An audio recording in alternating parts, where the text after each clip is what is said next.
దేవునికి మహిమ కలుగును గాక. ఈ పునరుద్ధాన దినమందున మీ సన్నిధిలో ఇలా నిలబడి మరొకసారి దేవుని వాక్యాన్ని మీకు అందించుటకు ప్రభు నాకు ఇచ్చిన అవకాశాన్ని బట్టి మొదటిగా నేను దేవునికి హృదయపూర్వకముగా వందనాలు, స్తోత్రాలు, కృతజ్ఞతలు చెల్లిస్తున్నాను. ఈ పునరుద్ధాన ఆరాధనకు కూడి వచ్చిన నా ప్రియ బిడ్డలు, ఆత్మీయులైనటువంటి మీ అందరికీ నా ప్రత్యేకమైన వందనాలు నేను తెలియజేస్తున్నాను.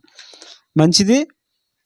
నేటి దినం దేవుడు మన కొరకు సిద్ధపరిచినటువంటి వాక్య భాగాన్ని మనం కొద్దిసేపు ధ్యానం చేద్దాం. శ్రద్ధగా వినండి. ప్రభు స్వరాన్ని మనందరం విందాం. నిర్గమకాండము 8వ అధ్యాయము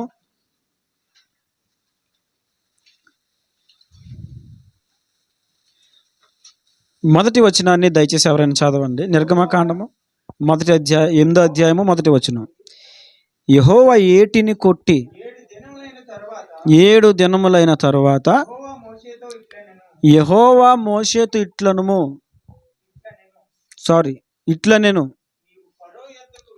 నీవు ఫరో యొద్దకు వెళ్ళి అతనితో నన్ను సేవించుటకు నా జనులను పోనిమ్ము. చాలు. దేవుడి వాక్యముల ద్వారా మనతో మాట్లాడును గాక. గతించిన 4 వారాలుగా, దాదాపు 4 రోజుల పాటు 4 వారాలుగా మనం ఒకే అంశాన్ని వింటున్నాం. అదేంటంటే విమోచింపబడిన లేదా విమోచింపబడబోతున్న ఇశ్రాయేలీల విషయములో దేవుని ఉద్దేశం ఏంటి దేవుని ఉద్దేశం? ఒక్కొక్కటిగా దేవుడు గతించిన 4 వారాలుగా మనతో మాట్లాడుతున్నారు. దేవుని ఉద్దేశం మొదటిగా ఏంటంటే వారు పాలు తేనెలు ప్రవహించు దేశము చేరాలి. అంటే దీని ద్వారా మనం తెలుసుకోవలసిన ఒక విషయం ఏంటంటే, ఈ భూమి మీద వెట్టి చాకిరి భూమి మీద ఎప్పుడు ఉంటాయి. పనులు పాటలు, ఇక దుఃఖం, ఏదో ఒక వేదన, బాధ, కలకాలం ఈ భూమి మీద సంతోషంగా ఎవరు ఉండరు. ఎంత భక్తుడైనా ఖచ్చితంగా ప్రతి ఒక్కరికి బాధ అనేది ఉంటుంది, కష్టం ఉంటుంది, ఇబ్బంది ఉంటుంది, ఇరుకు ఉంటుంది, శోధన ఉంటుంది, వ్యాధి ఉంటుంది, బాధ ఉంటుంది. ఇవన్నీ కామనే. మనం ఎప్పుడు ఒకటి అనుకోకూడదు. అదేంటంటే నేను ఎప్పుడు కంఫర్ట్గా ఉండాలి, నేను ఎప్పుడు సంతోషంగా ఉండాలి. ఇది మాత్రం మనం ఎప్పుడు అనుకోకూడదు. ఎదుటివారు కూడా నన్ను ఎప్పుడు సంతోష పెట్టాలి అని మనం ఎప్పుడు అనుకోకూడదు. మనం చేసే శుద్ధ తప్పిదే. మనం ఎప్పుడేమనుకుంటాం? భార్య అనుకుంటుంది నా భర్త నన్ను సంతోష పెట్టాలి, భర్త అనుకుంటాడు నా భార్య నన్ను ఎక్కడో ఒక చోట ఏదోటి తేడా వచ్చేస్తుంది. తేడా వచ్చేసిందే కదా అని బాధపడిపోకూడదు. నిత్య సంతోషం పరలోకంలో ఉంది కదా అని సంతోషపడాలి. ప్రభు అదే అంటున్నారు. ఇప్పుడు దేవుని ఉద్దేశం ఏంటి? వారు ఐగుప్తు కొలిమిలో, ఇనుప కొలిమిలో, భయంకరమైనటువంటి శ్రమలో, కనీసం ఆ రాజు ఉన్నాడంటే పని చేయడానికి సంబంధించిన ముడిసరుకు కూడా ఇవ్వడు.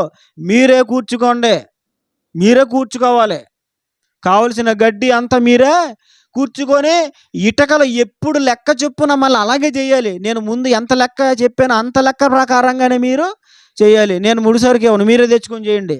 లెక్క మాత్రం సరిపోలేదా చబుకులతో మిమ్మలను దండిస్తాను. ఇంత భయంకరమైన యాతన. ఇప్పుడు ఐగుప్తు దేశంలో ఇశ్రాయేలు ఎంత యాతన పడ్డారో ఈ భూమి మీద మనకు కూడా కొన్ని సందర్భాలు యాతన ఉంటుంది. కానీ మన విషయంలో దేవుని ఉద్దేశం ఏంటో తెలుసా? ఈ యాతన, ఈ శ్రమలో, ఈ బాధ అన్నిటి నుంచి తప్పించి ఆ పరలోకము, పరమ కణానికి చేర్చాలి అనేది మన దేవుని ఉద్దేశం. మంచిదే కదా, ఉద్దేశం బాగుంది కదా, నిజమే. ఈ భూమి మీద సుఖ దుఃఖాలు ఉంటాయి, వ్యాధి బాధలు ఉంటాయి, శోధనలు ఉంటాయి. కానీ మనం ఒక్కసారి పరలోక రాజ్యము చేరామనుకోండి, అక్కడ ఏముంటుంది? నిత్యము సంతోషమే. వ్యాధి లేని రాజ్యము, బాధ లేని రాజ్యము, ఇబ్బంది లేని దొంగలు అక్కడ ఉండరు, చిమ్మెట్లు కొట్టవు అక్కడ. అర్థమవుతుందా?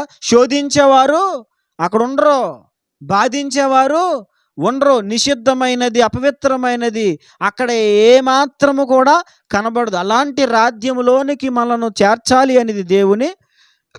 ఇలాంటి గొప్ప గొప్ప ఉద్దేశాలు దేవుడు మన పట్ల కలిగి ఉన్నాడు అని మనం కొన్ని వారాలుగా తెలుసుకుంటున్నాం. ఆయన మన పట్ల కలిగిన ఉద్దేశాలు, ఒకటి, మనలను పాలు తేనెలు ప్రవహించు దేశము చేర్చాలని. రెండవది మనము దేవునికి ఆ! రెండోది ఏంటది చెప్పండి?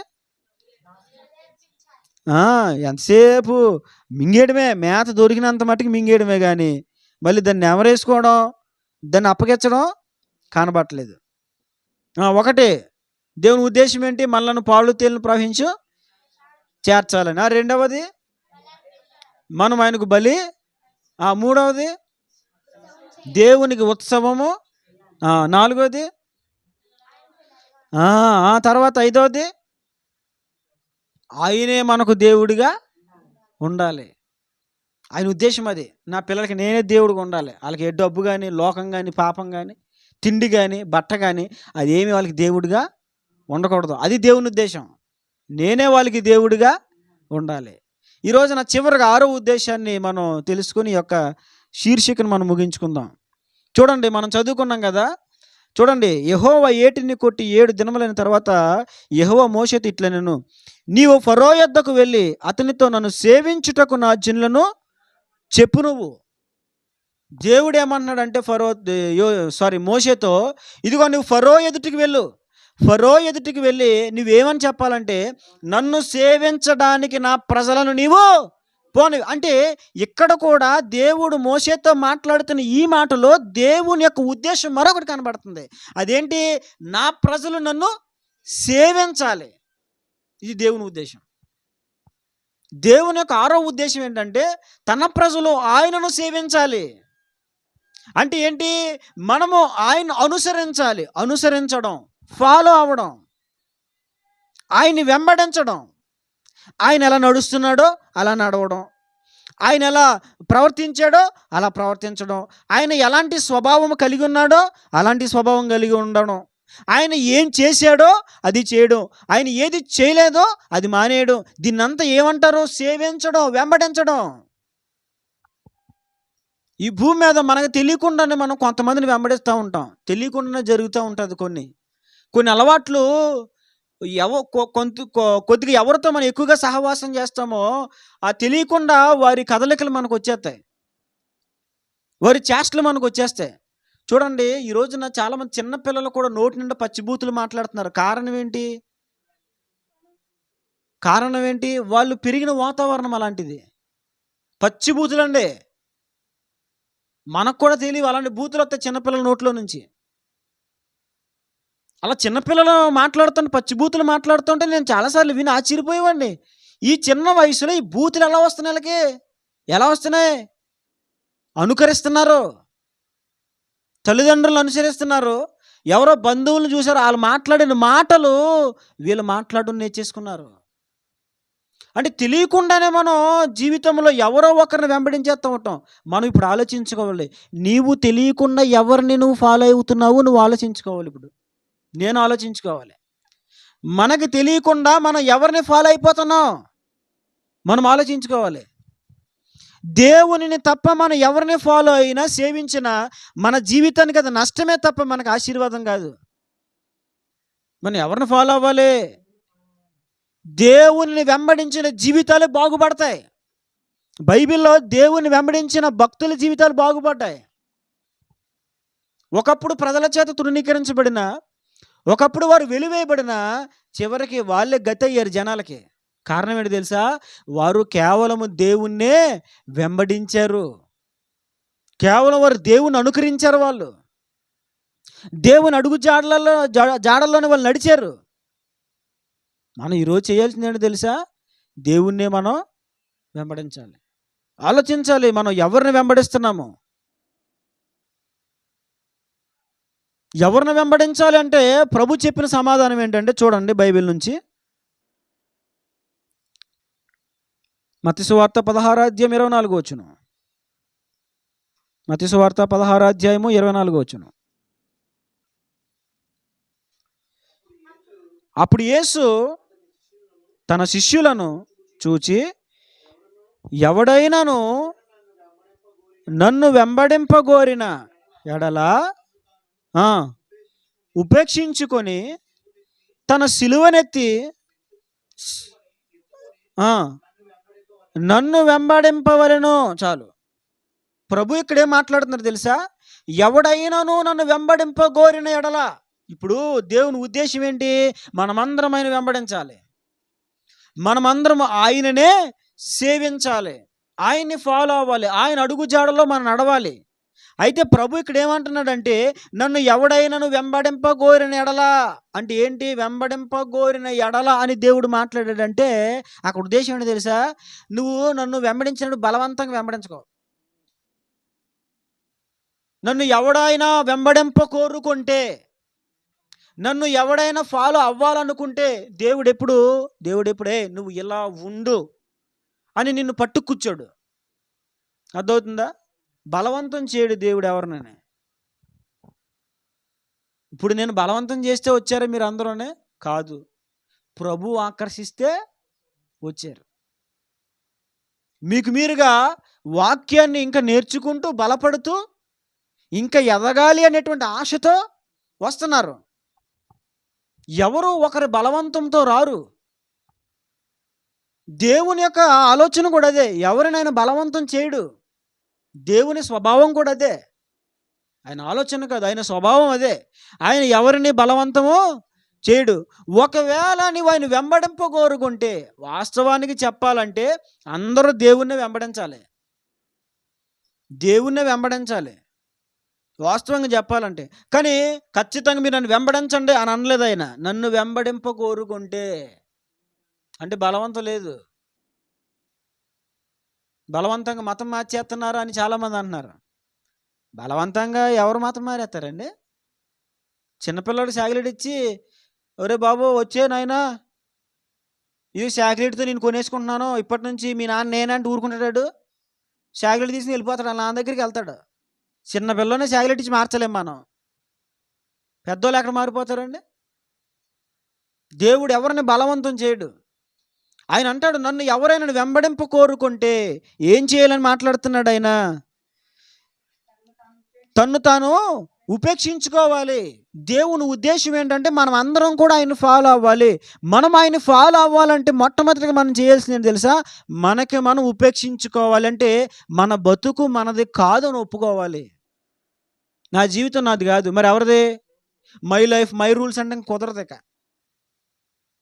కొంతమంది అంటారు, నా జీవితం నా ఇష్టం, నా బ్రతుకు నా ఇష్టం. నువ్వెవడో చెప్పడానికి? ఒక దుఃఖకరమైనటువంటి కొన్ని విషయాలు మనం ఇప్పుడు తెలుసుకోవాలి.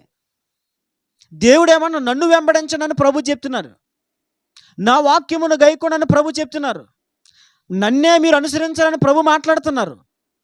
ఆయన్ని వెంబడిస్తే మనకు ఆశీర్వాదం అని మనం తెలుసుకుంటున్నాం. ఎలాగా? భక్తుల జీవితాల ద్వారా. ఆయన అనుసరించి నడిచిన ఏ భక్తుడు కూడా తన జీవితంలో ఎప్పుడు ఫెయిల్ అయిపోలేదు. బైబిల్లో మనం అవన్నీ చూస్తాం. వారి జీవితాలు సక్సెస్ఫుల్గా ముందు కొనసాగినాయి. ఎవరి జీవితాలు? దేవుణ్ణి ఎవరైతే అనుసరించారో వారి జీవితాలు. దేవుణ్ణి అనుసరించిన వారి జీవితాలు ఎలాగైపోయినాయి మనం కూడా చూసాం బైబిల్లో. అవి కూడా చూసాం. వాళ్ళ బతుకుల చరిత్రలు కూడా బైబిల్లో రాయబడ్డాయి. వాళ్ళ జీవితాలు ఏమైపోయినాయో. మనం దేవుని వెంబడించాలి. అయితే దుఃఖకరమైన విషయం ఏంటంటే, ఈ రోజున దేవుడి ఉద్దేశాన్ని మర్చిపోయి చాలామంది లోకాన్ని వెంబడిస్తున్నారు కానీ దేవుని వెంబడించట్లేదు. ఇశ్రాయేలీయులతో దేవుడు చెప్పింది ఏంటి? ఫరో ఎదుట ఇశ్రాయేలు నిమిత్తము దేవుడు మాట్లాడించిన మాట ఏంటి మోషేతో? ఫరో, ఇదిగో జనులు పోనవే. నా దేవుడు చెప్తున్నాడు, ఆయన ఏమన్నాడంటే, నా జనులను పోనవే. ఎందుకు? నన్ను సేవించుట కొరకు నా జనులను పోనివే నా దేవుడు చెప్పాడు అని ఫరోతో, మోషేతో దేవుడు ఫరోకి చెప్పించాడు. ఇక్కడ దేవుని ఉద్దేశం ఏంటి? ఆయన సేవించాలి. ఆ ఉద్దేశాన్ని ఫరోకి తెలియజేస్తున్నాడు దేవుడు మోషే ద్వారా. ఈ రోజున చాలామంది ఈ ఉద్దేశం మర్చిపోయారు. ఏంటిది ఉద్దేశం? అయ్యో, మనం దేవుని వెంబడించాలి కదా, మనం దేవుణ్ణే ఫాలో అవ్వాలి కదా, దేవుడు చెప్పిందే మనం చేయాలి కదా, మనం ఆయన అడుగు జాడల్లో నడవాలి కదా, మన మాదిరి ఆయనే కదా. మన ఇంప్రెషన్ ఎవరో? ఇన్స్పిరేషన్ ఏంటిది? ఇది ఇన్స్పిరేషన్ అంటే మాదిరి. ఎవరు మనకి? ఎవరు? దేవుడే. అది మనం నోటితో చెప్తున్నాం కానీ నిజంగా అలాగా దేవుణ్ణి మనం మాదిరిగా చేసుకున్నాం మన జీవితాలకి? నిజంగా అది ఆయన ఉద్దేశం. మనమందరము ఆయన్నే మాదిరిగా తీసుకోవాలి, మనమందరము ఆయన్నిగానే నడవాలి, ఆయన పోలే జీవించాలన్నది దేవుని ఉద్దేశం. మీకు విషయం చెప్పనా? ఈ రోజున యేసుప్రభుని నమ్ముకున్నారే గాని చాలామంది యేసుప్రభు యొక్క ఆ మార్గములో నడవట్లేదండి చాలామంది. మనం గమనించుకోవాలి. మన జీవితాన్ని పరీక్షించుకోవాలి. మన జీవితము, మన భక్తి జీవితం, మన ఆత్మీయ జీవితము దేవుడు చెప్పినట్లుగానే ఉందా? ఆయనను పోలినట్లుగానే ఉందా? మనం ఆలోచించుకోవాలి. చాలామంది క్రైస్తవులు ఈ రోజున దేవుని అనుసరించి నడవట్లేదు. ఏ విషయంలో దేవుని అనుసరించాలి? ప్రతి విషయంలో మనం దేవుని అనుసరించి నడవాలి. నువ్వు మాట్లాడే మాట అయినా, నీ ప్రవర్తన అయినా, నువ్వు నడిచే నీ నడక అయినా, నువ్వు చూచే నీ చూపులైనా, నువ్వు ఆలోచించి నీ ఆలోచన విధానమైనా, చివరికి నువ్వు వేసుకున్న వస్త్రమైనా సరే మాదిరిగా ఉండాలి. క్రీస్తుని నీలో ఎదుటి వారికి చూపించేటట్లుగా ఉండాలి. ప్రతిదిని యేసయ్య మా దేవుడని చెప్పుకుంటూ ఈ రోజున చాలామంది యేసుకు విరుద్ధంగా నడుస్తున్నారు. మాదిరి లేనటువంటి బ్రతుకులు బ్రతుకుతున్నారు. యేసు దేవుడు అనుకుంటే చెప్పుకుంటే సరిపోదు. మరి ఎలా ఉండాలి? ఆయన పోలికలో మనం నడవాలి. అది మనలో కనబడాలి ఇది ఎదుటివారికి. చెప్పిన వినట్లేదా ఈ రోజున చాలామంది? ఇది మనం నడవాల్సిన మార్గం ఇది. యేసు మన ఎదుట కనుపరిచిన మాదిరి ఇది అని చాలామందికి చెప్తూ ఉండి నడట్లేదు. విచారకరమైన విషయం ఏంటో తెలుసా?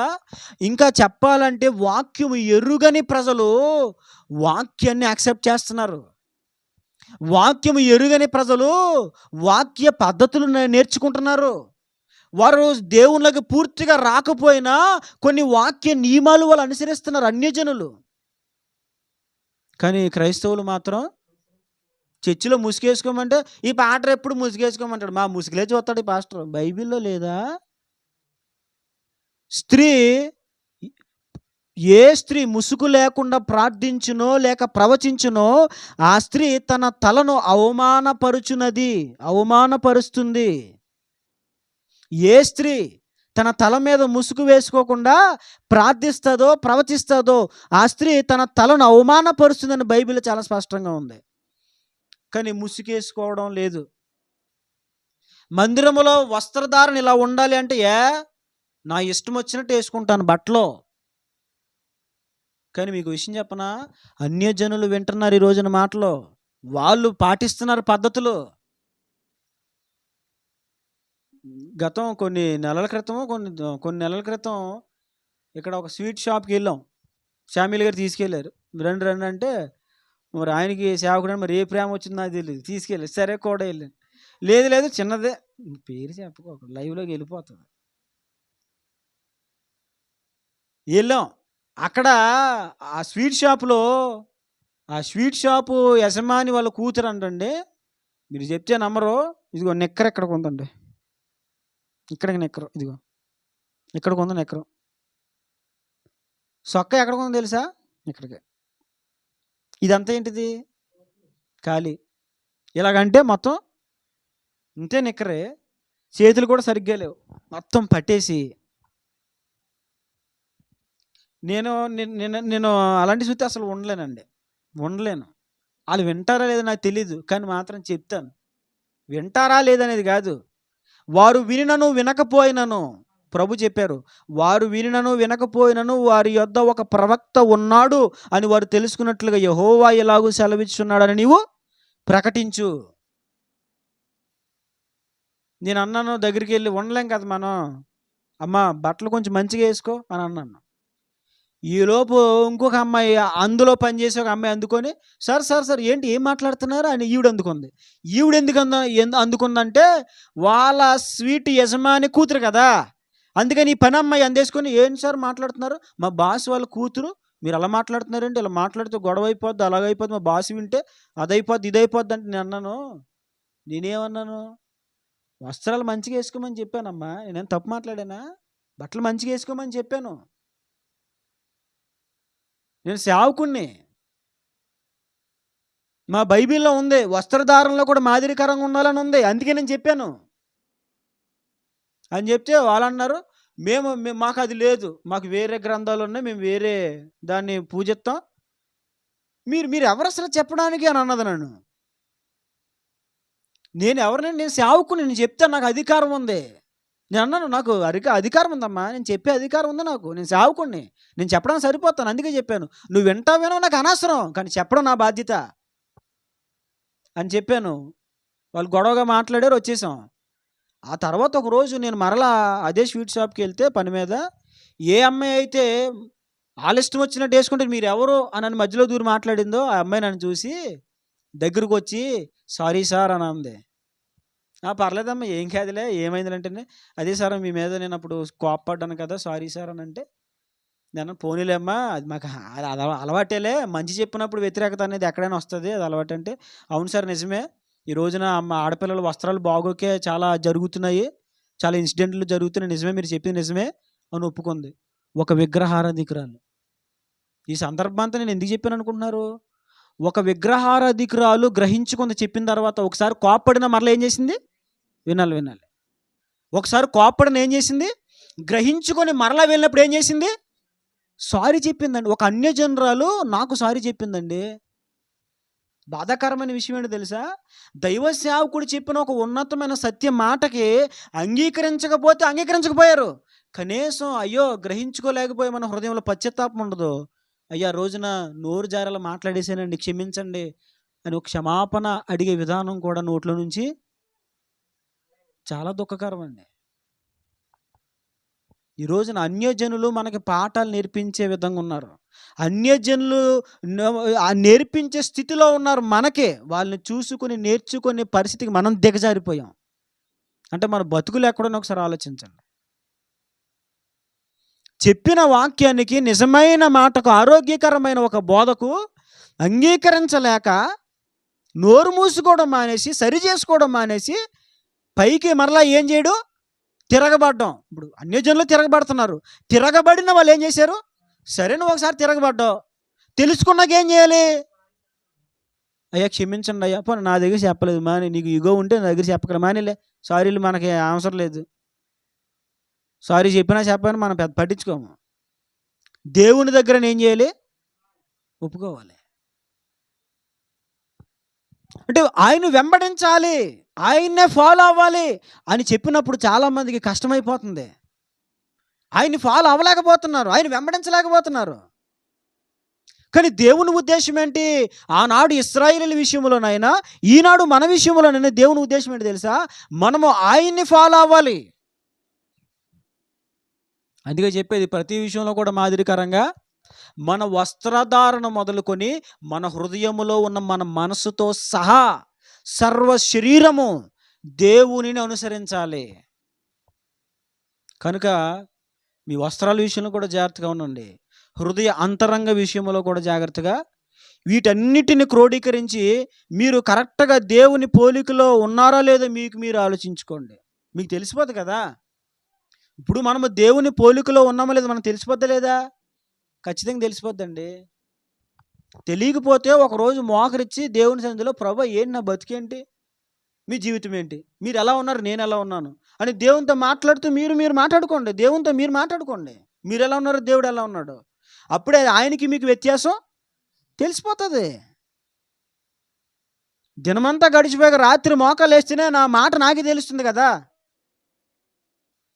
మాట్లాడకూడని మాట ఏం మాట్లాడి నాకే తెలుస్తుంది కదా. అయ్యో ప్రభు, అలాగ మాట్లాడకుండా ఉంటే బాగుండేది, ఈ పదము ఉపయోగించకుండా ఉంటే బాగుండేది, అనవసరమైన పదాన్ని నేను ప్రయోగించాను, మాట్లాడాను అంటే ప్రతి మాట కూడా దేవుని సన్నిధిలోకి వెళ్ళినప్పుడు పరిశోధించబడుతుంది.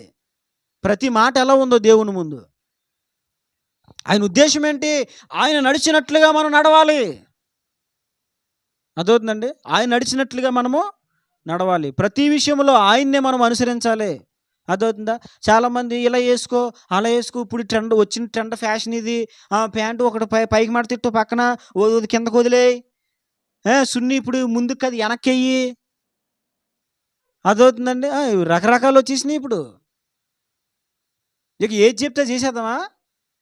దేవుని సన్నిధిలో దేవుని ఆరాధిస్తున్నటువంటి శరాపులు 2 రెక్కలతో ఎగురుతూ, 2 రెక్కలతో ముఖములు కప్పుకొని, 2 రెక్కలతో కాళ్ళు కప్పుకొని ఆయన సన్నిధిలో ఎగురుతూ దేవుణ్ణి స్తుతిస్తున్నాయి. అంటే దేవుని సన్నిధిలో మన దేహాలు కూడా చాలా నీట్గా కప్పుకొని మనం దేవుణ్ణి స్తుతించాలి. ఇక ఇలా వస్త్రధారణ మొదలుకొని ప్రతి విషయంలో మీరు దేవుని అనుసరిస్తున్నారు లేదు మీరు ఆలోచించుకోండి. దేవుని అనుసరించాలి. ఎలా అనుసరించాలి? మొట్టమొదటగా ఆయన ఈ భూలోకంలో ఎలా బ్రతికాడు చూడండి. బైబిల్లో ఒక మాట రాయబడింది, మీకు జ్ఞాపకం చేస్తాను.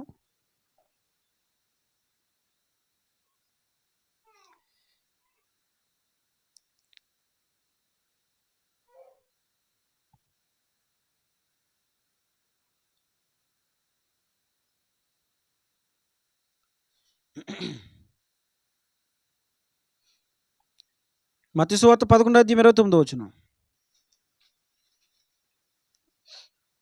11. నేను సాత్వికుడను, దీన మనసు గలవాడను గనుక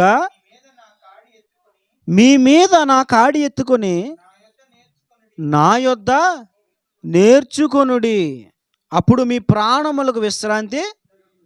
దేవుడు ఇక్కడ ఏమంటున్నాడు? నేను సాత్వికుడను, దీన మనసు గలవాడను కనుక మీ మీద నా కాడి ఎత్తుకొని నా యొద్ద నేర్చుకునేటప్పుడు మీ ప్రాణములకు విశ్రాంతి దొరుకును.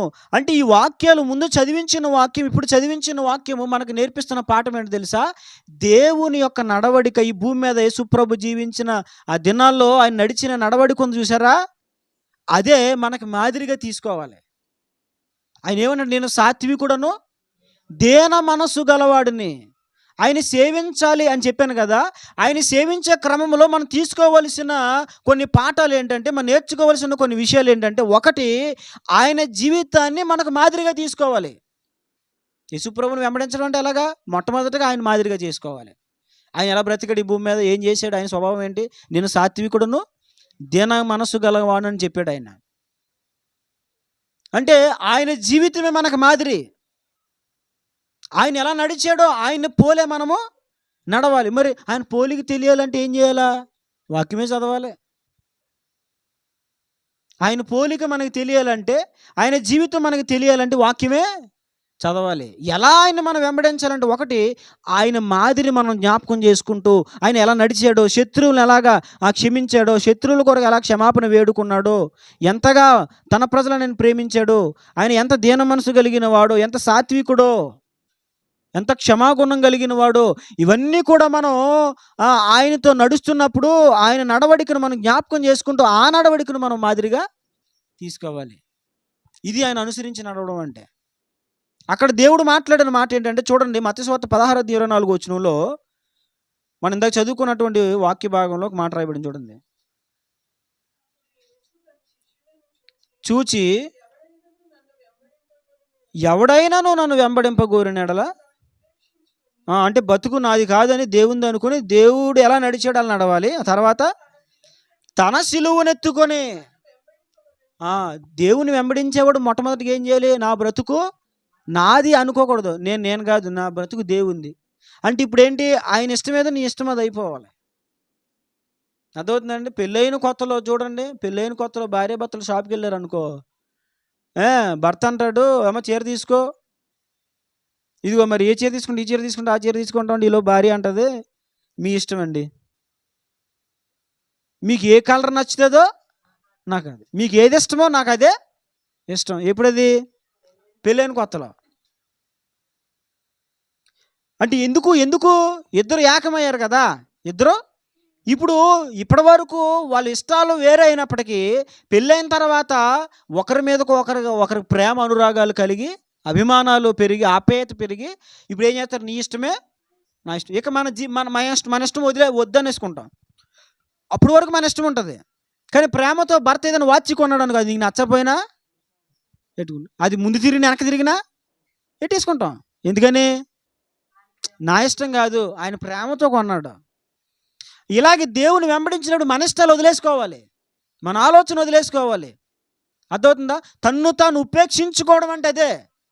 ఉపేక్షించుకొని ఏం చేయాలి? మరి ఆయన మాదిరిగా చేసుకోవాలి. అప్పటి నుంచి నువ్వేం చేయాలి? నువ్వు అనాల్సింది ఏంటి తెలుసా? ప్రభువా, నీ ఇష్టమే నా ఇష్టం, నువ్వేది చెప్తావు నేను అదే చేస్తాను, నీ ఉద్దేశమే నా ఉద్దేశం, నీ నిర్ణయమే నా నిర్ణయం, నీ ఆలోచనే నా ఆలోచన, నువ్వేది చెప్తే నేను అది చేస్తాను అనాలి.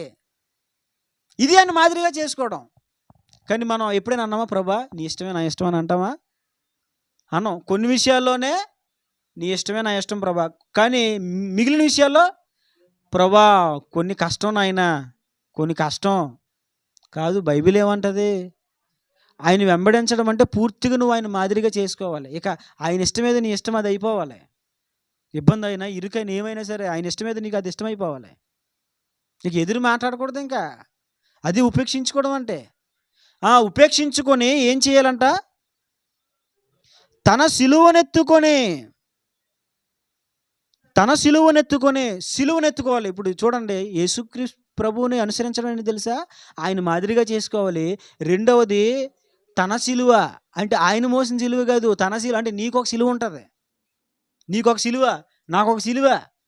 ఆ రోజున యేసు ప్రభు ఏం చేశారు? సిలువ. ఇప్పుడు మనం సిలువ మోయాలి. అక్కడ ప్రభు ఏమన్నారు? మనం జాగ్రత్తగా చదివితే ఉపేక్షించుకొని, తను ఉపేక్షించుకొని నా సిలువ అని అన్నాడు ఆయన, తన సిలువ అని అన్నాడు ఆయన. నా సిలువ అంటే యేసే మోసిన సిలువ, తన సిలువ అంటే ఎవరిదో వాళ్ళే మోయాలి. అంటే ప్రతి ఒక్కరు కూడా సిలువ మోయాల్సిన అవసరం. యేసు ప్రభువుని అనుసరించడం అంటే ఒకటి ఆయన మాదిరిగా తీసుకోవాలి, రెండవది ఆయన అనుసరించడం అంటే ఎవరికి వారు సిలువలు ఎత్తుకోవాలి. సిలువ అంటే ఒకటి శ్రమ. సిలువ అంటే ఏంటండి? యేసు ప్రభువుని సేవించడం అంటే ఏంటి? శ్రమ పడాలి. ఏం చేయాలి? యేసు ప్రభువుని వెంబడించినప్పుడు కొన్నిసార్లు ఏమొస్తాయి? శ్రమలు వస్తాయి.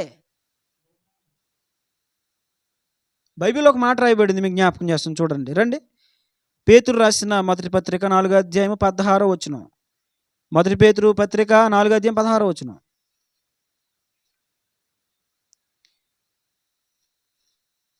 మొదటి పేతురు 4:16.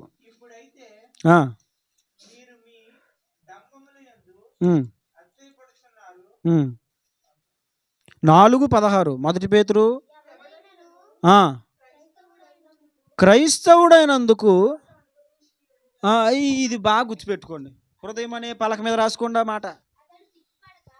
ఎవడైనను క్రైస్తవుడైనందుకు బాధ అనుభవించిన ఎడల అతడు సిగ్గుపడక ఆ పేరును బట్టియే దేవుని మహిమపరచవలెను. ఎవడైనను క్రైస్తవుడైనందుకు బాధ అనుభవిస్తే, క్రైస్తవుడైనందుకు శ్రమలు పడితే అతడు ఏం చేయాలి? ఆ పేరును బట్టే దేవునిని మహింపరచాలి. అంటే ఇప్పుడు దేవుణ్ణి మనం నమ్ముకున్నామంటే ఏంటో తెలుసా? మనం ఆయన సిలువనెత్తుకున్నాం, మన సిలువనెత్తుకున్నాం, మన కొరకు నిర్ణయింపబడిన మన సిలువను మనం ఎత్తుకున్నాం. సిలువ అంటేనే శ్రమ. అంటే క్రైస్తవుడికి శ్రమ వస్తుంది అని బైబిల్ చెప్తుంది. కానీ ఏం చేయాలట? ఎవడైనను క్రైస్తవుడైనందుకు బాధ అనుభవించిన ఎడల అతడు ఆ పేరును బట్టి దేవుణ్ణి మహిమపరచాలి. సిగ్గుపడకూడదు. దేవుణ్ణి నమ్ముకున్నందుకు అన్నీ వదిలేసుకోవాలా, అలా అయితే ఎలా తిరుగుతున్నారు, అలా తిరుగుతుంది. కొంతమంది దేవుణ్ణి నమ్ముకొని దేవుని కోసం అన్నీ వదులుకున్నప్పుడు సిగ్గుపడిపోతారండి, సిగ్గుపడతారు. చిన్నప్పుడు మా తాతయ్య గారు, రే బండి గొట్టాలు కట్టరా అనేవారు. దేనికి? ఎక్కడికే? సువార్తకే. రే బండి గొట్టాలు కట్టుకొని తాళపాలెం వెళ్ళరా అనేవారు. మనకు బండి మీద గొట్టాలు కాదు, బండి మీద చక్కగా ఐరన్ చేసిన బట్టలు వేసుకుని బండి ఎక్కి అలా ఊపుకుంటూ వెళ్ళాలి. బండి మీద ఏమి? మా అమ్మగారు ఒక్కొక్కసారి అన్నం వండి అన్నం కుండా సైకిల్కి కట్టి, ఒరే చిలకంబాడు నడరా అనేవాడు. ఏంటిది? అన్నం కుండ సైకిల్కి కట్టి ఎక్కడ నడాలా? అన్నం కుండ కట్టుకొని చిలకంబాడు వెళ్ళాలి. అన్నం కుండ. మా ఫ్రెండ్స్ చూస్తే ఏంట్రా కొండ, ఏంట్రా సంచి, ఇప్పుడు ఏం చెప్పాలి సమాధానం? దేవుని పని కొరకు మరి వంట వండుకొని అక్కడికి వెళ్ళిపోవాలి, అక్కడ ప్రార్థనకి తినాలి. మరి అక్కడ ప్రార్థనకి వండుకుంటే మళ్ళీ ఇంకా టైం అయిపోతుంది, అందుకే ఇక్కడ ఉండేసేవారు. గొట్టాలు కట్టుకుని మా తాతయ్య గారు ప్రార్థన నడరంటే గొట్టాలు బండి మీద కట్టుకుని వెళ్ళిన సిగ్గు నాకు. మరి ఏం చేయాలి? స్టైల్గా బండి మీద తిరగాలి. బాప్తిస్మ కార్యక్రమాలకి వెళ్ళినప్పుడు డప్పు మెడలేసుకుని కొట్టరా అంటే సిగ్గు. దేవుని పని చేయడానికి సిగ్గుపడతాం మనం. మరి దేవుని కొరకు శ్రమ పడినప్పుడు సిగ్గుపడాలా? దేవుని నమ్ముకున్న తండ్రులు తిన్నానని సిగ్గుపడాలా? ఆ పేరును బట్టి మనం దేవుణ్ణి, ప్రభా ఇలాంటి ధన్యతనిచ్చా నీకు స్తోత్రాలు ఆయన. చూడండి, అపోస్తుల కార్యాల్లో ఒక అనుభవాన్ని మీకు నేను జ్ఞాపకం చేస్తాను. అపోస్తుల కార్యాలు, ఆనాడు అపోస్తులు ఏం చేశారు? వాళ్ళు చెప్పడమే కాదు, వాళ్ళ జీవితాల్లో వారు వాటిని పాటించారు. 5వ అధ్యాయము అపోస్తుల కార్యములు 5వ అధ్యాయము 40 వచనం నుంచి చదవండి. ఆ, అపోస్తలులను పిలిపించి కొట్టించి యేసు నామమును బట్టి బోధింపకూడదని ఆజ్ఞాపించి వారిని విడుదల చేసి ఏం చేశారు? అపోస్తలులను పిలిపించారు, కొట్టించారు. అంతేకాదు వాళ్ళందరూ ఏం చేశారు తెలుసా? యేసు నామమును బోధించకూడదు అని ఆజ్ఞాపించి వారిని వదిలేరు. జాగ్రత్త, ఇప్పుడు తన్ను వదిలేము. ఇంకొకసారి కనుక దేవుని నామమును పేరట మీరు సువార్త ప్రకటించారా, మీ ప్రాణాలు తీస్తామని చెప్పి ఆజ్ఞాపించి వారిని వదిలేస్తే వారు 41వ వచనంలో ఏం చేస్తే తెలుసా? ఆ నామము కొరకు అవమానము పొందుటకు పాత్రులమని ఎంచబడినందున వారు సంతోషించుచు మహాసభయ ఎదుట నుండి వెళ్ళిపోయారు. అబ్బా, అపోస్తులు యేసుక్రీస్తు సువార్తను ప్రకటిస్తున్నారు. వాళ్ళు యేసునామమున లేచినాడు అంటే కుంటోలు లేచి నడిచిపోతున్నారు, చచ్చినోళ్ళు బతికేస్తున్నారు.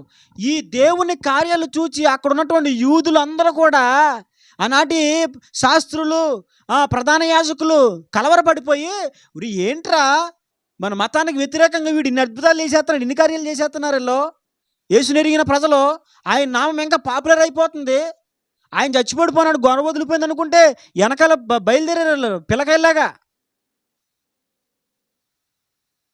యేసు ప్రభు చచ్చిపోయిన వీళ్ళు మాత్రం ఇంకా ఇంకా వీళ్ళు కూడా అలాంటి కార్యాలు చేసేస్తున్నారు.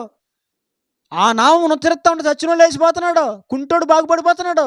ఓరే ఇలా కాదురా, వీళ్ళని ఏదో చేయాలరా అని చెప్పేసి పట్టుకొని ఏం చేశారు తెలుసా? అపోస్తులందరినీ కూడా కొట్టించి ఏం చేశారు? అక్కడ కొట్టేసి, చెత్తగొట్టేసి. ఏమండి అడుగుతున్నాను, ఎప్పుడైనా దేవుని నామం కోసం ఒక దెబ్బ తిన్నారండి? దేవుని నామం కోసం ఒక్క దెబ్బ తిన్నారా? చెప్పాలి. దేవుని కొరకు ఎప్పుడైనా ఒక్క దెబ్బ, చెంప మీద ఒక దెబ్బ తిన్నారా? అమ్మో, దెబ్బ కేసు అయిపోదా? కోర్టుకి వేసేమా, జైలుకి ఈడ్చామా? మరి మనం నా మీద దెబ్బ వేస్తావు నువ్వు. కానీ వాళ్ళు ఏం చేశారు తెలుసా? దెబ్బలు తిన్నారు. అంతేకాదు, రే ఆ నామము పేరట మనము దెబ్బలు తినడం మనం పాత్రం, యోగ్యులం దానికి. అదే దెబ్బలు తిన్నందుకు వాళ్ళు ఏం చేశారు? పేతురు, నీకు ఎన్ని దెబ్బలు తగిలినాయి? 2. నాకైతే 10 తగిలినాయి. అలాగే అనుకున్నారు. మరి యోహాన్ గారు మీకు ఎన్ని తగిలి? 2. నాకైతే 20 దెబ్బలు తిన్నాను. దెబ్బలు తినేసి మనం అనుకుంటాం మన అలాగా? మనం దానికి అలా అనుకోము. నువ్వు ఎన్ని మొక్కలు వేసుకున్నావు? నేనైతే 5 మొక్కలు వేసుకున్నాను. నువ్వు ఎన్ని గారెలు తిన్నావు? నేను 3 గారెలు వేసుకున్నాను, నాకు 3 వేసారు. మనం ఈ లెక్కలు కట్టుకుంటాం మనం. అదవుతుందా? నేనేమన్నారు? నన్ను అయితే ఇలా ఉన్నారు, నన్ను మెచ్చుకున్నారు. కానీ దెబ్బ తిన్న తర్వాత నన్ను దెబ్బలు కొట్టారు, దేవునికి ఏం స్తోత్రం అని అనుకున్నావా? యేసుని అనుసరించడం అనేది తెలుసా? ఆయన మాదిరిని ఫాలో అవ్వాలి. 2వది, ఆయన కోసం శ్రమ పడాలి. ఇది ఆయన ఫాలో అవడం అంటే. ఆయన సేవించడం ఆయన చిత్తం, ఆయన ఉద్దేశం అది. నా ప్రజలు నన్ను సేవించడానికి పోనవే ఫరో అని దేవుడు మోషే ద్వారా ఫరోకి తెలియజేశాడు. ఆయన ఉద్దేశం అది. ఈ రోజున మన విషయంలో కూడా ఆయన ఉద్దేశం ఏంటి? మనం ఆయన అనుసరించాలంటే ఆయన మాదిరి, ఎలాగైతే ఆయన మాదిరి చూపాడో ఆ మాదిరి ప్రకారంగా మనము నడవాలి. ఆ 2వది, మన సిలువెత్తుకోవాలి. మన సిలువ, అమ్మో నాకు నొప్పి ఉండకూడదు, గొప్ప తగలకూడదు, గాయం అవ్వకూడదు, నాకు ఏమవ్వకూడదు. మీకు విషయం చెప్తాను, చాలా జాగ్రత్తగా వినండి. నొప్పి గొప్పులు మనకు తగలకపోతే జీవితంలో గుణపాఠాలు నేర్చుకోలేం. అర్థమవుతుందా? నేను ఒక మాట రాసుకున్నాను, సుఖము నేర్పని పాఠము శ్రమ నేర్పుతుంది. ఏమి నేర్పని పాఠం? సుఖము నేర్పని పాఠం శ్రమ నేర్పిస్తుంది మనకి. సుఖము మనలను అవిధేయతలో, సోమరితనములో, మత్తులో, పాపములో పడేస్తుంది. ఏంటది? సుఖం. కానీ శ్రమ ఏం చేస్తుంది తెలుసా? మనలను చక్కగా సరిదిద్దుతుంది, సరిచేస్తుంది. ఏంటది? శ్రమ అండి. సుఖము నేర్పని పాఠములు శ్రమలు నేర్పుతాయి. సుఖము వలన తప్పిపోయే ప్రమాదాలు ఉంటాయి, కానీ శ్రమ వలన తప్పిపోయే ప్రమాదాలు ఉండవు. డబ్బులుంటే ఎక్కువైపోయి ఏం చేయలే తెలియక ఇష్టానుసారమైన వ్యవహారాలు చేస్తాం. డబ్బులు లేకపోతే డబ్బులు ఎలా వాడాలో తెలుసుకుంటాం. దేనికి ఎంత వాడాలో అర్థమవుతుంది. నోటు నిండా తిండున్నప్పుడు మనోళ్ళు మాట్లాడి పచ్చి భాషలో కొవ్వెక్కి కొట్టుకుంటారు. అంతే కదా, మనోళ్ళు మాట్లాడే భాష చెప్తున్నాను నేను, అంటే మీకు బాగా అర్థమవుతుందని. బాగా ఉంటే మనోళ్ళు కొవ్వెక్కి కొట్టుకుంటారు. తిండి లేని పరిస్థితులు వస్తే ప్రతి మెతుకు విలువ తెలుస్తుంది. అలాగ సుఖములో మనం పెరిగితే తప్పిపోతాం.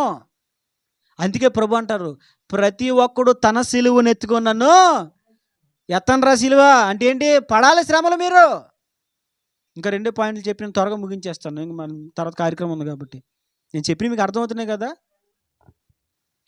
యేసుని ఫాలో అవడం అంటే ఏంటి? ఒకటి, ఆయన చూపిన మాదిరి ప్రకారంగా.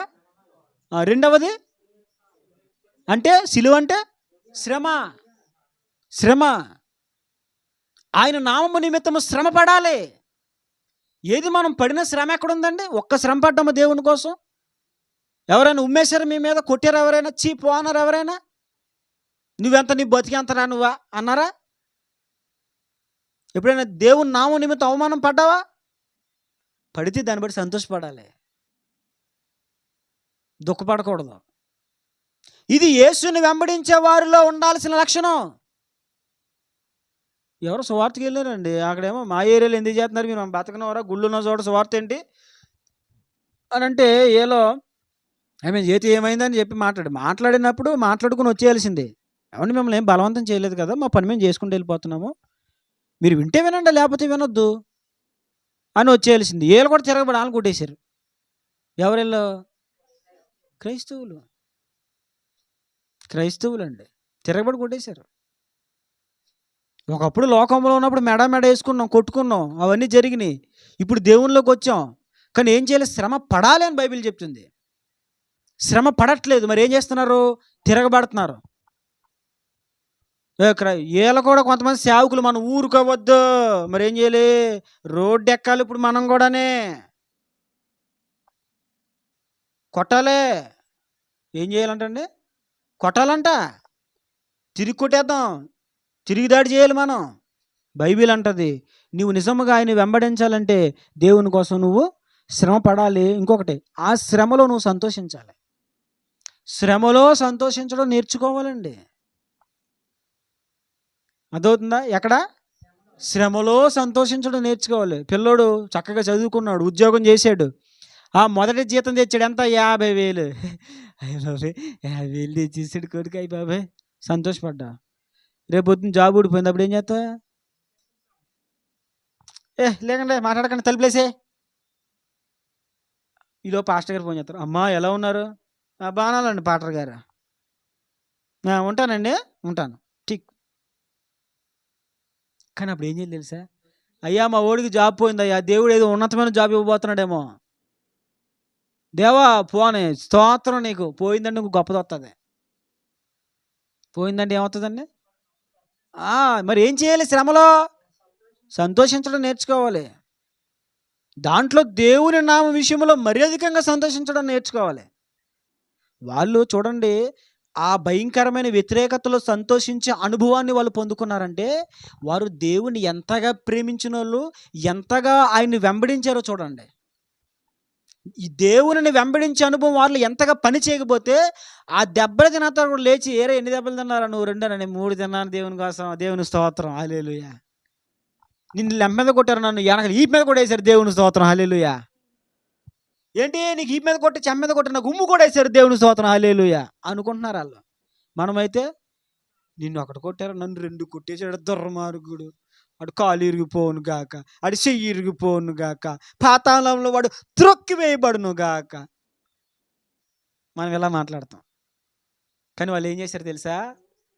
ఆ నామమున మనము దెబ్బలు తింటకు పాత్రలో అని సంతోషించి చక్కగా దులుపుకొని ఏం చేశారు? అబ్బా. కనుక యేసుని వెంబడించేవారు, యేసుని ఫాలో అయ్యేవారు ఉండాల్సిన 2వ లక్షణం శ్రమ పడుట. 3వది మీకు జ్ఞాపకం చేస్తాను. అక్కడ ప్రభు ఏమన్నారు? ప్రతి ఒక్కడు తన సిలువను ఎత్తుకొని సిలువలో శ్రమ ఉంది, సిలువలో ఇంకోటి ఏముంది తెలుసా? భారము. ఏముంది? భారం ఉంది. ఇప్పుడు మనం ఏం చేయాలి? దేవుని పరిచర్య భారము, దేవుని నామ భారం మన భుజాల మీద మోయాలి. దేవుని నామ భారము. ఈ గొల్లియాతు లాంటి వాళ్ళు బయలుదేరతారు. గొల్లియాతు లాంటి వాళ్ళు బయలుదేరి ఏం చేసి తెలుసా? మీలో ఎవడు నన్ను కొట్టగలిగిన వాడు ఒకడుంటే రండ్రా, ఈ రోజున ఇశ్రాయేలు సైన్యం దూషిస్తున్నాను నేను. మీ దేవుడు చేతగానడు, మీరు చేతగానలరా మీరు. నిజంగా ఆ టైంలో నువ్వేం చేయాలి తెలుసా? ఎవడికి లేని బాధ నాకెందుకురా అని చెప్పి సౌలులాగా ఇంట్లోకి వెళ్ళి తలుపులు వేసుకోవడం కాదు. మరి ఏం చేయాలి? దావీదులాగా జీవము కలిగిన దేవుని సైన్యములను తృణీకరించుటకు ఈ సున్నతులని ఫిలిష్తీయుడు ఎంతటి వాడు, వాడి పీక నరికేస్తాను ఈరోజు. ఒరే, నీ మాంసాన్ని ఆకాశ పక్షులకి మృగములకు వేస్తాను అన్నాడు. ఎవరు? దావీదు. ఎవరు? దేవుని నామ భారాన్ని ఎక్కడేసుకున్నాడు? మనం ఏం చేస్తాం? దేవుని ఎక్కి కూర్చుంటాం. మనం దేవుని నామ భారాన్ని భుజాన్ని వేసుకోవడం కాదు, దేవుని ఎక్కి కూర్చుంటాం. అర్థమైందండి? దావీదు దేవుని నామ భారమును మోసేవాడు. మనం కూడా ఏం చేయాలి? భారమును మోయాలి. ఆయన అనుసరించడం అంటే తెలిసే భారం మోయాలి. ఏ భారం మోయాలి? నశించిపోతున్న ఆత్మలు ఎన్నో ఉన్నాయి. త్రాడుకు బానిసలైపోతున్న ఆత్మలు కోట్లుగా ఉన్నాయి. డ్రగ్స్కి బానిసలైపోయినటువంటి ఆత్మలు కోట్లుగా ఉన్నాయి. వ్యభిచారానికి బానిసలైపోయినటువంటి ఆత్మలు కోట్లుగా ఉన్నాయి. భయంకరమైనటువంటి విగ్రహారాధనలో జీవిస్తున్న ఆత్మలు కోట్లుగా ఉన్నాయి. మరి ఈ భారం ఎవరు వేసుకోవాలి? మనం వేసుకోవాలి. ఉందా? భారం ఉందండి. భారం భుజాల మీద వేసుకున్నారా? ఇవి వెంబడించడం అంటే ఏంటి? ప్రభు అన్నారు, తన సిలువను ఎత్తుకొని నన్ను అంటే ఏం చేయాలి? నీకు ఒక సిలువ ఉందంటే నువ్వు శ్రమ పడాలి. అంతేకాదు, నువ్వు భారము లోక పాపములను మోసుకొని పోతున్న దేవుని గొర్రెపిల్ల. మన భారాలని దేవుడు మోసాడు. ఇప్పుడు నశించిపోతున్న ప్రజల భారాలు మనం ఏం చేయాలి? మనం మొయ్యాలి. ప్రభువా, నశించిపోతున్నారయ్యా, నేను ఇరువుకు నశించిపోతున్నారు. అజ్ఞానంలో, మూర్ఖత్వములో, అంధత్వములో, గురుడితనంలో, కఠినత్వంలో ప్రజలు ఉండిపోయే సత్యమును అంగీకరించలేక చెప్తున్న వినక నశించిపోతున్నారు నాయన. ప్రభువా, వాళ్ళకి క్షమించు. వాళ్ళకి జ్ఞానం లేక నశించిపోతున్నారు నాయన. ఆలోచన లేక నశించిపోతున్నారు ప్రభా.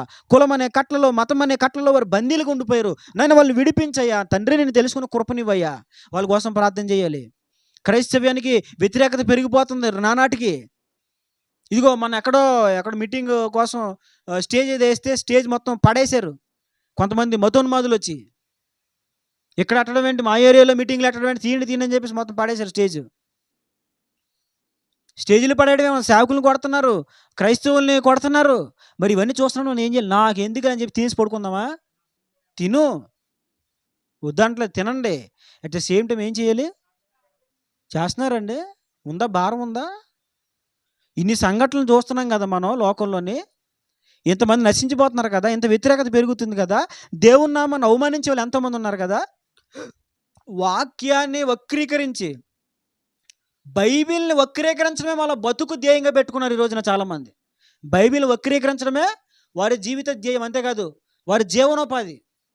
ఈ రోజున చాలామంది జీవనోపాధి ఏంటి తెలుసా? బైబిల్ వక్రీకరించడమే వాళ్ళ జీవనోపాధి. అలా వక్రీకరించి చెప్తూ ఉంటే చాలామంది యూట్యూబ్లో అవి వినడం, లైక్ చేయడం, షేర్ చేయడం, వీళ్ళకి వ్యూస్ పెరుగుతున్నాయి, శుభ్రంగా డబ్బులు వస్తున్నాయి, యూట్యూబ్ నుంచి డబ్బులు వస్తున్నాయి. దేవుణ్ణి దూషిస్తూ బతుకుతున్నారు చాలామంది ఈ రోజున. మీకు తెలుసు కొంతమంది పేర్లు. అలాగా వాక్యాన్ని వక్రీకరించి దేవుని వాక్యాన్ని ఇష్టానుసారంగా మాట్లాడుతున్న కొంతమంది వ్యక్తులు, క్రీస్తు వ్యతిరేకుల గురించి మీకు తెలుసు. మరి తెలిసింది మీరు ఏం చేయాలి? చెప్పండి, మాట్లాడండి. ఏం చేయాలి? చేస్తున్నారా? మరి ప్రార్థన చేస్తున్నారా? ఇదేనా భారం వేసుకోవడం అంటే? ఆయన ఉద్దేశం ఏంటి? ప్రతి ఒక్కడు ఆయన వెంబడించాలి, ఆయన సేవించాలి. అంటే ఏంటి? నీవు కూడా శ్రమ పడాలి, నీవు కూడా ఆ భారాన్ని భుజం మీద వేసుకోవాలా. నాయన, ఎంతోమంది నశించిపోతున్నారు ప్రభా, రక్షించబడాలి తండ్రి. క్రైస్తవుడు ప్రతి ఒక్కడు ఒక భారం కలిగి ఉండాలి. దావీదు భారం కలిగి ఉన్నాడు. దేవుని నామానికి అవమానం వస్తే, దేవుని ప్రజలను దూషిస్తే అసలు సహించలేకపోయాడు. ఇక నా బలం సరిపోద్దా లేదా, నేను కొట్టగలనా లేదా, ఇంకేం చూసుకోలేదు. యుద్ధం యెహోవాదే. జీవము కలిగిన దేవుని సైన్యములను తిరస్కరించుటకు ఈ సున్నతి లేని ఫిలిష్తీయుడు అసలు ఎంతటి వాడు? వీడు చేతన పనండి, దేవుని సైన్యములు దూషిస్తున్నాడు వీడు.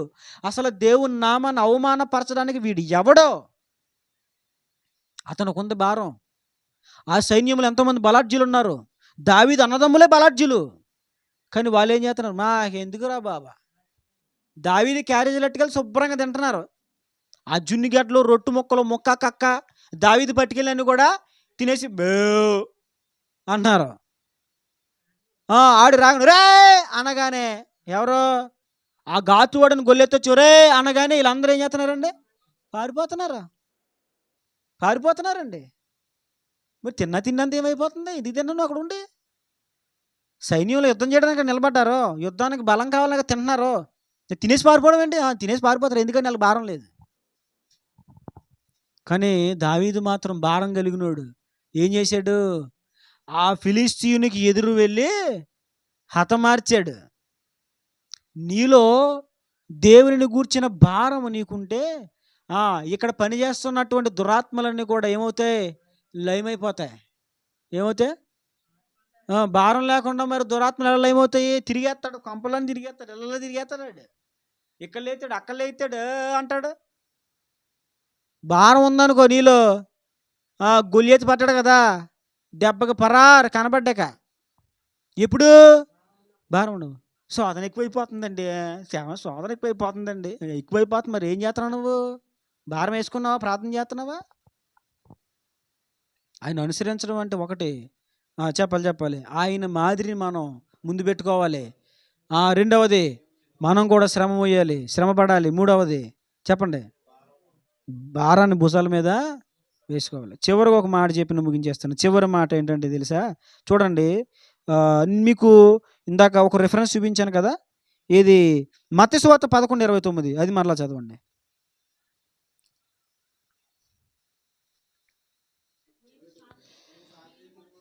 దీన మనసు గలవాడును గనుక. ఇప్పుడు చూడండి, అక్కడేమో తన సిలువ అని మాట్లాడాడు దేవుడు, ఇక్కడేమో నా కాడి అని మాట్లాడాడు. తన సిలువ అంటే ఏం చెప్పాను? మనకంటూ ఒక సిలువ ఉంటుంది, మీకో సిలువ, నాకో సిలువ, మనందరం కూడా దాన్ని ఏం చేయాలి? ఇప్పటికప్పుడే మోసుకోవాలంటే శ్రమ. సిలువ అంటే భారం మోయాలి. ఇప్పుడు ఇక్కడ దేవుడు ఏమంటున్నాడు? ఇక్కడ నా కాడి ఎత్తుకొని నా యొద్ద. దేవుణ్ణి అనుసరించేవాడు, సేవించేవాడు చేయాల్సిందని తెలుసా? ఆయన కాడి ఎత్తుకోవాలి, సిలువెత్తాలే కాడి. ఆ కాడి అంటే ఏంటి తెలుసా? ఆయన ఆజ్ఞలు, ఆయన కట్టడలే కాడి. దేవుడు మనకిచ్చిన ఆజ్ఞలు, కట్టడలు ఏంటండి అవి? చెప్పండి. కాడంటే ఏంటి? ఆయన ఏమన్నాడు? నా కాడి ఎత్తుకుని నా దగ్గర నేర్చుకోండి అనంటే ఎత్తుకోవాల్సిన కాడేంటి? ఆయన ఆజ్ఞలు, ఆయన కట్టడలు, అది కాడి. ఎద్దుల బండి దగ్గరికి వెళ్ళి ఎద్దులు ఆ కాడి అది మీదెట్టేసుకోవడం కాదు. ఆయన ఆజ్ఞలు, ఆయన కట్టడలు మనం అనుసరించడమే ఆయన కాడెత్తుకోవడం. ఆయన సేవించేవారు చేయాల్సిన 4వ పని ఏంటండి? దేవుని కాడెను భుజం ఎత్తుకోవాలి. అంటే ఏంటి? ఆయన ఆజ్ఞలు, ఆయన కట్టడలు మనం అనుసరించాలి. చూడండి, ఎడ్లు మీద కాడి పెట్టినప్పుడు ఎడ్లు ఎలా వెళ్తాయండి? చెప్పాలి. ఎడ్ల మీద కాడి పెట్టినప్పుడు అవి ఎలా వెళ్తాయి? రోడ్డు మీద నిదానంగా, చక్కగా.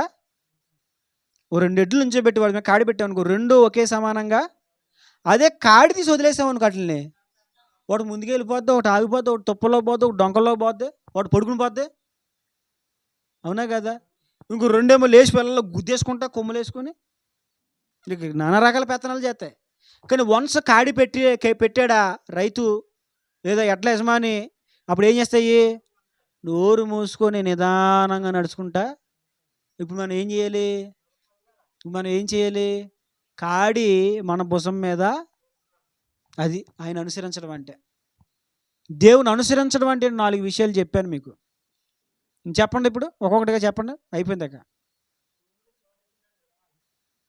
ఆయన మాదిరి ప్రకారంగా మనము నడవాలి, శ్రమ పడాలి, భారం మోయాలి, కాడి మోయాలి. కాడి అంటే దేవుని ఆజ్ఞలు, ఆయన కట్టడలు. మనము ఇది ఇవి పాటించినప్పుడే మనం ఆయన వెంబడించినట్లు. ఈ ప్రకారంగా మనం ఉన్నామో లేదో ఆలోచించుకోవాలి. అర్థమైందా? కాబట్టి దేవుని ఉద్దేశాన్ని తెలుసుకుందాం. ఆయన ఉద్దేశం ఇదిగో మనం అందరం ఆయన సేవించాలని, మనమందరం ఆయన వెంబడించాలని. ఆయన వెంబడించవలసిన వారిలో ఉండాల్సినటువంటి విధానాలు ఏంటో దేవుడు చాలా స్పష్టంగా మాట్లాడారు. ఉండాల్సిన విధానం మన జీవితానికి ఆయనే మాదిరి. వేరొకరిని మాదిరిగా చేసుకోవడానికి వీలు లేదు. ఎవరిని మాదిరిగా చేసుకున్నా మన జీవితానికి అది ప్రమాదమే. అది ఏ విషయంలోనైనా మనం ఎవరిని మాదిరిగా తీసుకోవడానికి, మరి ఏది మాదిరిగా తీసుకోవాలి? వాక్యమే మనకు మాదిరిగా తీసుకోవాలి. అంతేకాదు ఇంకా తర్వాత వాక్యమునే మనకి మాదిరిగా తీసుకోవాలి. రెండవది చెప్పండి, శ్రమ. ఆయన ఆయన ఆయన నామపక్షముగా మనం శ్రమ పడాలి. మూడవది ఆయన నామ భారాన్ని భుజం మీద మోయాలి. ఆయన ఆజ్ఞలను మనం ఏం చేయాలి? భుజం మీద పెట్టుకొని మోయాలి. అర్థమవుతుందా? కాబట్టి ఈ 4 చాలా ప్రాముఖ్యమైనవి. ఇవి లేవా, మనం ఇలా వెంబడించలేదా, క్రైస్తవ జీవితంలో ఎక్కడో ఒక చోట తప్పిపోయే ప్రమాదం ఉంది. ఎందుకో చెప్పనా? ఈ రోజున వాక్యం చెప్పేవాళ్ళు ఉన్నారు కానీ దాన్ని అనుసరించే వాళ్ళు లేరు. చెప్పే బోధకులు ఉన్నారు కానీ బోధించే వాళ్ళ బతుకులు అది కనబడట్లేదు. చెప్తున్నారు కానీ వాళ్ళు, ఒక పాస్టర్ గారు మనం చెప్తే అన్నాడు, నువ్వు చర్చికి ఎందుకు వస్తున్నావు, డ్రెస్ చూపించడానికి వస్తున్నావు అని అన్నాడు. ఆయన వేసిన డ్రెస్సులు చూసే చాలామంది మీరు సినీ హీరోలా రెడీ అవుతున్నారంటే అని అడిగారు. ఆయన చెప్పేది ఏంటి? నీ డ్రెస్ చూపించడానికి వస్తున్నావు అని చెప్పాడు ఆయన.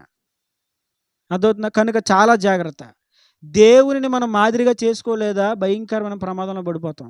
చూడండి, నిన్న యూట్యూబ్లో కొన్ని ఫొటోస్ నేను స్క్రీన్ షాట్ తీశాను. ఎందుకంటే వారి వ్యక్తిత్వాల గురించి నేను చెప్పాలని అనుకోవట్లేదు. ఎందుకంటే వాళ్ళ వ్యక్తిత్వాలు మంచిగా ఉండొచ్చు, మంచిగా కావచ్చు, నేను కాదంటలేదు.